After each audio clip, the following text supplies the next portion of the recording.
call me to order. Please rise for the Pledge of Allegiance. I Pledge allegiance to the flag of the United States of America and to the republic for which it stands, one nation under God, indivisible, with liberty and justice for all. This is an open meeting of the Seward, Nebraska governing body. The city of Seward abides by the Nebraska Open Meetings Act in conducting business. A copy of the Nebraska Open Meetings Act is displayed on the north wall of this meeting room facility as required. Disclosure of meeting recording processes is posted in the meeting room.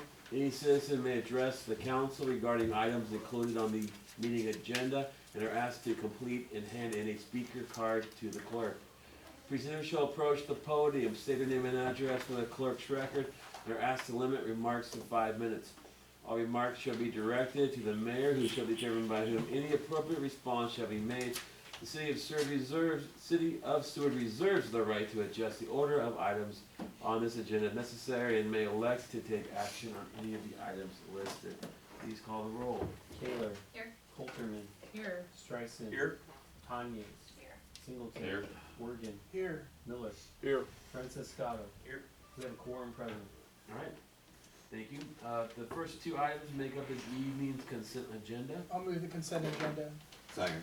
A motion and a second for approval. Any further discussion?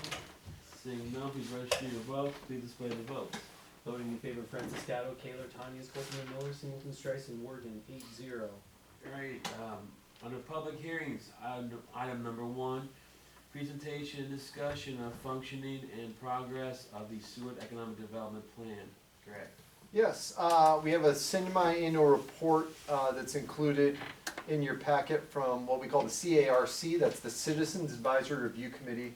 This is a required, statutorily required subcommittee that's put together of voters, registered voters appointed by the mayor and approved by the council to review the LB 840 plan and its function. And so they meet every approximately 6 months and then provide a report that we here have a public meeting each time for. So they met on October 1st, 2025, and I'll just kind of go through what the things they looked at. The economic activity report was distributed to the CARC in advance of the meeting. The city administrator, myself, walked through the CARC through the recent activity from January 1st, 2025 through August 31st of 2025. The cash balance at the end of that time frame was $242,443.41.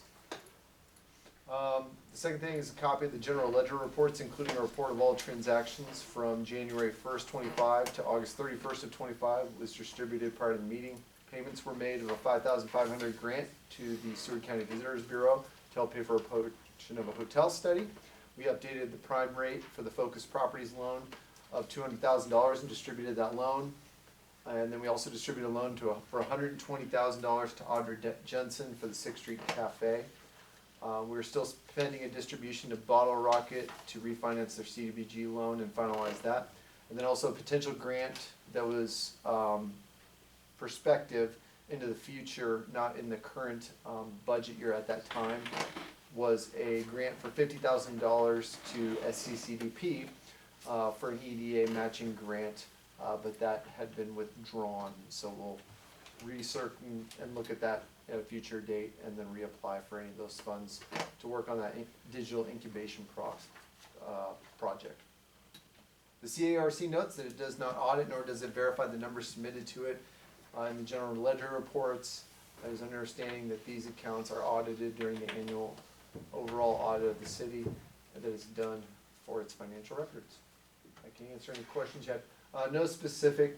I note last time when I did my 6-month semi-annual report, they did have some recommendations, and some of that information was passed on the LB 840 committee. There are no other specific recommendations at this time. All right, it's a public hearing. Open up the public comment portion of the public hearing. Anyone from the public wish to comment on this item, please come forward at this time. Seeing no one from the public wishing to comment, I will close the public comment portion of the public hearing. And we turn to the council for any further discussion. I believe you just need a motion to accept the report. That is correct. So moved. Second. We have a motion and a second to accept the report. Any further discussion? Seeing none, please register your votes. Please display the votes. Voting in favor of Francis Scotto, Kaler, Tanya Colterman Miller, Singleton Strice, and Morgan 8-0. Alright, under administrative items, item number 1, consideration of a change order number 5 with McGuire Iron for 500,000 gallon downtown water tower project in the amount of $4,778. Welcome, Mike. Thank you, and good evening. So this is a very small, less than 0.2% of the contract value, small change order. Effectively, what this is doing is allowing to divert 2 of the 6-inch conduits. There's 13 penetrations of the tank foundation. There's 15 penetrations. 3 of them are 2-inch, and 12 are 6-inch, and we're diverting 2 of the 6-inch. The primary purpose is to use one of those for hooking fiber up to the tank. So all our wastewater facilities will be converting radio to a secondary control system and using fiber as a primary system that should allow Brandon and his crew to manage that data faster, more data, and also be more reliable, less dependent on weather conditions as well. So we've had some radio failures over the years, wells we haven't been able to turn on and things like that have occurred. And so it wasn't considered fiber connection at the time of design. This is effectively allowing us ample space for both the current fiber and then for the future of the tank. These tanks generally last 80 years. We're really unaware of in the future what communication tools we might use and want to have some sort of pathway into the tank without essentially drilling through the side of the tank, which is always hopefully the last resort. Especially, I think it looks pretty nice right now, the design that's been applied. So with your permission, I'd like to ask for approval of this change order number 5, the amount of $4,778. Thanks, Mike. Any questions or comments from the council? Or entertain a motion? So moved. Second. A motion and a second to approve. Any further discussion? Seeing none, please register your votes. Please display the votes. Voting in favor of Francis Scotto, Kaler, Tanya Colterman Miller, Singleton Strice, and Morgan 8-0. Item number 2, consideration of approval of a contract with M.E. Collins Contracting Company for the Worthman Boulevard Extension Project in the amount of $48,214.63. Welcome back, Mike. Thank you very much. So this is the Worthman Boulevard construction. Paving has started this week. Should continue for a couple weeks on the larger sections done with a big paving machine. It's a little bit out of sight. It's far to the west right now, close to the Cranda property. This in particular contract is for managing the construction of the Pine and Worthman Boulevard intersection. So the plan that was devised during design turned out to be inadequate. It is a very tight intersection, which is why we are completely rebuilding it in pieces. The radii, 25 feet, are local residential road standards, and so they don't meet the standards. Trucks are routinely driving over them. What was not developed at the time was a good plan to manage traffic through that intersection while it's being reconstructed. So very often they do it in pieces because of the 90-degree turns through that intersection, truck traffic in particular, and it being too tight. The devised plan of design did not work. So the contractor had proposed to actually put an access road. This is through 2 of the lots, one lot in particular that's still for sale at the intersection, the northeast corner of Pine and Worthman. And they're essentially going to build a crushed concrete temporary road through that lot. So they'll actually have to cut some curb out on 2 ends on Worthman Boulevard, roughly halfway for that full block, and then at Pine Street, again, a little bit halfway between Worthman and Aspen. And so it'd be used for a period of 5-6 weeks while the intersection is rebuilt as a whole, and then it will be removed. So this contract includes removal of the salvage of the topsoil, subgrade preparation, installation of a geograde to support the weight of the traffic, 5 inches of crushed concrete, and then all that is removed after the construction period of the intersection is finished, and then it's reseeded. So it's a complete contract. With that, we did separate this into a separate contract. This happens to fall out of the area. We've gotten a economic opportunity grant as well as a CDBG grant. They have tie-ins to federal requirements. There's NEPA requirements, investigations that have to be done. This access road falls outside of the area that was investigated. We don't want to run afoul, risk the grant in any way, shape, or form. So essentially, right pocket, left pocket, we decided to develop an entirely separate contract for this particular task. Of course, the construction of the intersection still falls under that main contract. And so with that, the proposal, most of the prices in here are bid prices from the contractor, $48,108.39. So that represents 2.6% of the contract, and so we do think it's a reasonable amount that the contractor has asked for. And so I'd ask for council's approval to approve the supplementary contract for that project. Thanks, Mike. Any questions or comments from the council? Do you know when they block off that current intersection? Monday. Notices are going out, so the notices are being prepared, they'll go out tomorrow, I believe.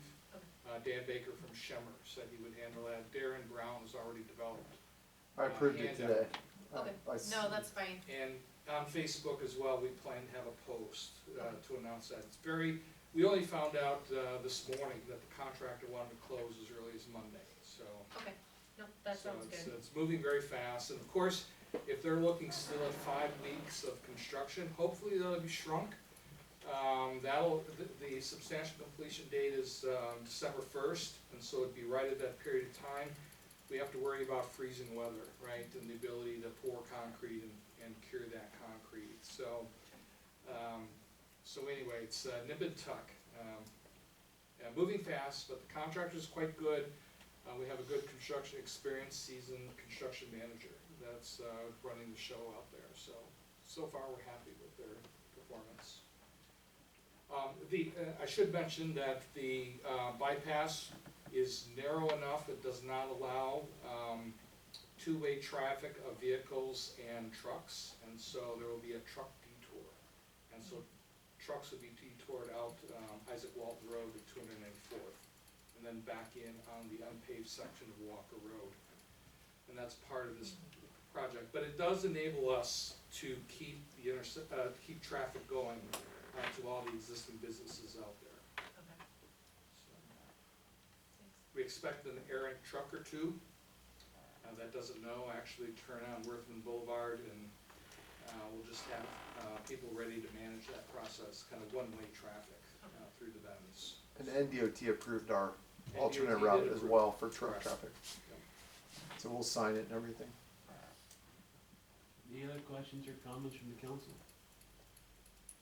Otherwise, entertain a motion. I'll make a motion. We have a motion and a second for approval. Is there any further discussion? Seeing none, please register your votes. Please display the votes. Voting in favor of Francis Scott, Taylor, Tanya, Copeland, and Miller, Singleton, Strice, and Morgan, 8-0. Item 3, consideration of a resolution authorizing the mayor to sign and designate city engineer Onaby as city street superintendent for purposes of the annual year-end NDOT certification. Greg? Yep, this is our annual, every year we certify our street superintendent. Previously, this has been the actual street superintendent. Then for a while, we had different professional engineers, I think Julie Ogden at GAO for a number of years. And then it was noted that a city engineer with a professional civil engineering degree or engineering degree license can serve in this and not have to. So the easiest task for us, and obviously we feel Mike is qualified in his licensing and certifications to serve in this capacity. And so as previous years, we have designated Mike as our designated city street superintendent for state highway purposes. Any questions or comments from the council? Move approve. Would you like to introduce the I'll resolution? introduce, sorry. No, you're good. Resolution has been introduced and is designated as resolution number 2025-36, Would anyone like to move that this resolution be passed and adopted? I so move. Second. A motion and a second. Any further discussion? Seeing none, please register your votes. Please display the votes. Voting in favor, Francis Gallo, Kaler, Tanya, Colton, Miller, Singleton, Strice, and Morgan, 8-0. Item 4, items related to the industrial transformer project. Yes, this is the procurement contract pursuant to, and I think we've discussed this before, when we awarded this item to GridLink, and this is the agreement, a subsidiary of theirs is Hyundai, who will be providing this, Hyundai Corporation USA. Myself, Jared, Brooke, in the electric department, and then our Olson electrical engineering team met with all the representatives a few weeks back, hammered through a few of the procurement items that are included in this, sent it off to Kelly as well. This is the final contract to purchase the transformers that will ultimately go in the substation. The actual civil work and construction of the rest of the apparatus of the substation will be completed in a different bid. So this is solely to have the transformers built. I will note there's a change order in regards to liquidated damages and tariffs. As we explained when we awarded this bid, we anticipated, because all the bids we were getting were from out of the United States, that tariffs would have an interaction depending on which country of origin we get our goods from. This one happens to be South Korea. And so there was a language that was proposed that's included in the change order. Olson, myself, and we forwarded it on to Kelly, have looked at it. It essentially limits our potential damages if tariffs went to a certain level. Beyond that, if they go, then we're just not paying for them and they take the risk. I think the last time I checked on this, actually, the tariffs went the other way, based on our most recent presidential excursion into Asia. But as I think me and Kelly noted this morning, by the time this thing shows up and actually comes into the country, who knows where it will be at. So we need to understand the risk on behalf of both ourselves and the U.S. company that's importing it. And so we feel comfortable that the risk is sufficient. It doesn't massively jeopardize. Again, I think this came in under what we budgeted in totality. So we feel pretty comfortable on it. The other one's liquidated damages. Again, if for some reason it's not delivered, we go beyond the 3-month proposed liquidated damages period, we would just probably move on the performance bond, correct, Kelly? And so at that point, it's not coming, move on the performance bond and then move on to reordering a new one and be covered by the bond for your damages. No point in dragging it out beyond that period, and so we understood that risk as well, and so we were okay with that change in the contract, and those were the only 2 proposed changes. So get this on order and they'll start building it across the ocean. I can answer any questions. Any questions or comments from the council? We can take up item 4A. This is consideration of a procurement contract with Hyundai Corporation USA. You entertain a motion? Move to approve. Second. A motion and a second for approval. Any further discussion? Seeing none, please register your votes. Please display the votes. Voting in favor of Francis Gallo, Kaler, Tanya, Colton, Miller, Singleton, Strice, and Morgan, 8-0. Item B is a consideration of a change order to revise tariff conditions and liquidated damages. Move to approve. A motion and a second for approval. Is there any further discussion? Seeing none, please register your votes. Please display the votes. Voting in favor of Francis Gallo, Kaler, Tanya, Colton, Miller, Singleton, Strice, and Morgan, 8-0. Thank you. Item 5, items related to NMPP Master Agreement for DOE reporting and compliance services. Correct. Yep, NMPP, which is Nebraska Municipal Power Pool, which we are a member of, is just updating a lot of their service agreements and master agreements. We use them for a number of reporting requirements where they get data and information from our utility billing systems. Specifically, Kirsten helps work with them on that, and then they do that reporting on our behalf. This is just an update to those master agreements for service. Nothing as specific concern here. Again, it's not outlining any changes in fees or stuff like that. It's just updating the agreement. So. Any questions or comments from the council? We can also break this up into 5A, consideration of a mean master services agreement. Move to approve. A motion and a second for approval. Is there any further discussion? Seeing none, please register your votes. Please display the votes. Voting in favor, Francis Scout, Kaler, Tanya, Colterman, Miller, Singleton, Streisand, Morgan, 8-0. Item 5B, consideration of an enrollment form for EIA-860 Annual Electric Generator Report. Move to approve. Second. A motion and a second for approval. Any further discussion? Seeing none, please register your votes. Please display the votes. Voting in favor, Francis Scout, Kaler, Tanya, Colterman, Miller, Singleton, Streisand, Morgan, 8-0. And 5C, consideration of an enrollment form for EIA-861 Annual Electric Power Industry Report. Move to approve. Second. Motion and a second for approval. Is there any further discussion? Seeing none, please register your votes. Please display the votes. Voting in favor, Francis Scout, Kaler, Tanya, Colterman, Miller, Singleton, Streisand, Morgan, 8-0. Alright, thank you. Item 6, consideration of a request from the Nebraska Liquor Control Commission on behalf of Squire Wards LLC for an address amendment to liquor license number 124004. Correct. This was kind of a quick item that came in, as we were closing out liquor licenses, cause they were due by the 31st of October. And we noted this one was languishing. If you're familiar, I believe, it was announced that Squire Wards is closing its current location at 133. I think the request here is to amend that address, is that correct, Derek? Yes. And move it to 127, for it, 127 North Sixth Street, which I believe is the Pasta Barn. All are under the control and operated under, I think, Squire Wards LLC. And so I think this was in speaking with Greg Nelson in kind of what was going on with all the buildings and things in the last few weeks. The reason to do this was to allow him to retain the liquor license and not have it delete, so he would have to restart the entire process to cover some of these things. We did speak and have detailed conversations with the Liquor Control Commission, just to make sure it was okay. But again, they were good with it, they forwarded it on to us. We said to not delay anything because we're kind of in a grace period, that we would get it on the agenda. We had no specific concerns with it. Any questions or comments from the council? Move to approve. Second. A motion and a second for approval. Is there any further discussion?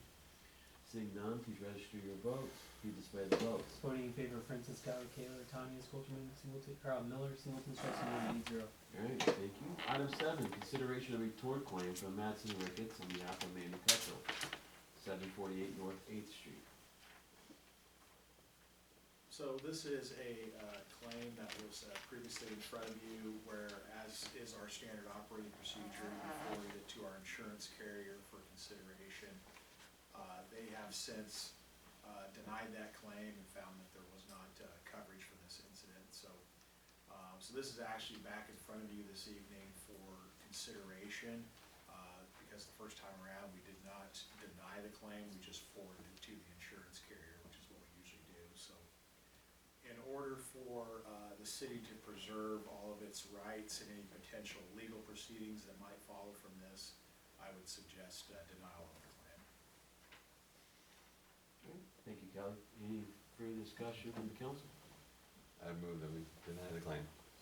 We have a motion and a second for denial. Any further discussion? Seeing none, please register your votes. Please display the votes. Voting in favor, Francis Scout, Kaler, Tanya, Colterman, Miller, Singleton, Streisand, Morgan, 8-0. Alright, thank you. Next, city administrator's report. Yeah, number of items in there. Want to give a special shout out to Bob Core, Public Properties Director, who's recognized at the Rotary meeting for his work and his team's work and contribution with the band shell. That was the centennial project and gift that Rotary gave in doing the band shell shade. A number of other wonderful recipients. I attended the meeting as well, but a number of other incredible recipients, including Mark Colterman, Anita Four, Matt Dominy, the Wake family, and Jones Bank. Just recognizing them for all, and there's other ones too, but for all their work in getting that band shell project done. Tyler over at Seward Lumber was instrumental in it too, and trying to get it finished up. And so, much appreciated there. We did work through, and Dr. Fields and I kind of finished up the first draft of the ball field, Legion Field lease today. That was heard last night by the Parks and Rec Committee. I believe they're in favor of it, and so, that will come back for the school board and the city with a final lease for you to take a look at and consider. We're getting ready for audit at the end of the week. The auditors will be in to begin their process and work, and so a lot of preparation at City Hall for that. And then trying to look through anything else. Probably those are all the big ones. I can answer any other questions that you have at this point, but the rest of it's kind of standard and fair and fall cleanup. Probably a number of items for LB 840. We held a meeting to just kind of update on the status of the former 6th Street Cafe site, what went on with Squire Wards and everything else over there, just trying to sort all those things out. Any questions or comments from the council? Or is there a motion to accept the report? Move to accept the report. Second. A motion is second for acceptance. Any further discussion? Seeing none, please register your votes. Please display the votes. Voting in favor, Francis Gatto, Kaler, Tanya Coltman, Miller, Singleton, Strice, and Ward 8-0. Thank you. And any future requests for council agenda items or administrative action? Seeing none. Jonathan, welcome. What's going on in Seward? Thank you, Mayor. I want to give a quick shout out from last week, thanks to Mayor Eichmeyer, Councilmember Kaler, the City Administrator Butcher, represented the City of Seward. This came together fairly quickly, but we were host to an ag delegation from the country of Ghana, and that doesn't happen every day.